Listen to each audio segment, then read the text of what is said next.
Narcissus, the boy who fell in love with himself.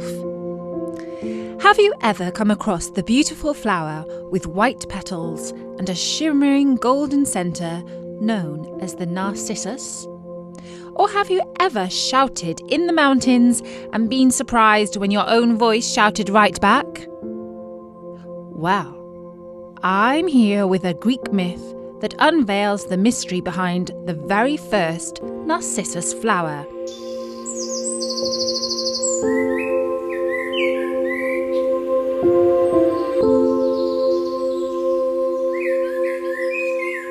There was this lad named Narcissus. At 16, he stood at the crossroads of youth and adulthood. And my, he was a good-looking boy. The gods had blessed him with such good looks that flowers would twist and twirl to watch him wander by, and even the breezes couldn't help but spread tales of his captivating charm. A blind, old and insightful seer, Tiresias, once made a curious prediction about him. He'll live a long life, unless he comes face to face with himself. Quite a riddle, right? What do you think he meant by that? After all, mirrors were not even invented back then, so how could he come face to face with himself? We shall see. On a sun-kissed day, while exploring the meadows, Narcissus discovered a pond with water so clear it mirrored the world above. As he peered into its depths, he saw a radiant face staring back. Who might this be? He thought. It was love at first sight. The face was so beautiful that he couldn't help falling for it. Deep, deep in love. Yet every time he reached out to touch the mesmerizing face, it would ripple away. Day after day he sat by the pond, completely entranced. The face in the water smiled, cried, and laughed just as he did. Why won't you join me?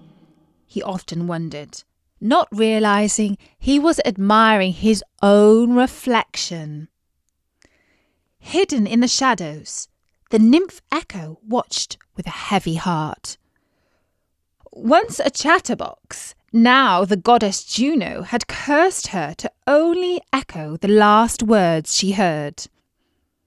That was why she was called Echo, right? She wished to call out to the beautiful boy, but all she could do was repeat his sighs. When he lamented, "Oh, I'm in love," she'd echo, "In love." And when he said, "I'm so smitten," she would echo back, "So smitten." But here's the twist. Narcissus wasn't talking to Echo when he declared his love. He was enamoured by his own reflection. And when he heard Echo's reply, he believed his watery twin was responding. And poor Echo thought that he had fallen in love with her. But he hadn't even noticed the poor nymph. He was totally absorbed in his own reflection. I know it sounds unbelievable that a man could be so vain and totally in love with himself, but this is a true story. Yet his every attempt to kiss his reflection only ended in ripples and wet cheeks. With each passing day, Narcissus grew more forlorn, wishing his reflection could step out and they could embrace. Echo, watching from afar, would echo his wishes, adding to the confusion. The boy was so lovesick for his own reflection that he could not sleep. He stopped eating. He did not drink.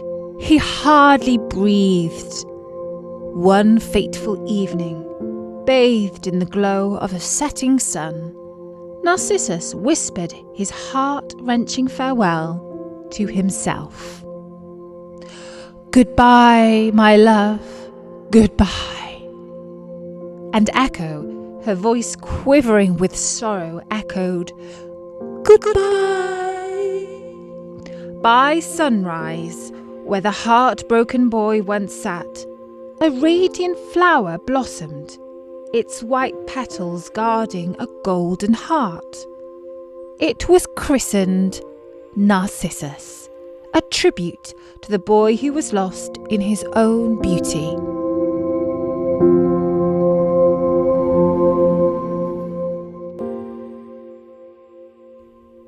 What a mesmerising tale, right? The story of Narcissus is an age-old reminder about the dangers of being too self-absorbed, and it's thanks to him that we call someone who thinks too highly of themselves a narcissist. If you meet one of these people, don't be like Echo and just repeat back everything they want you to say. Narcissists can be very controlling. If you can, avoid. That's my advice.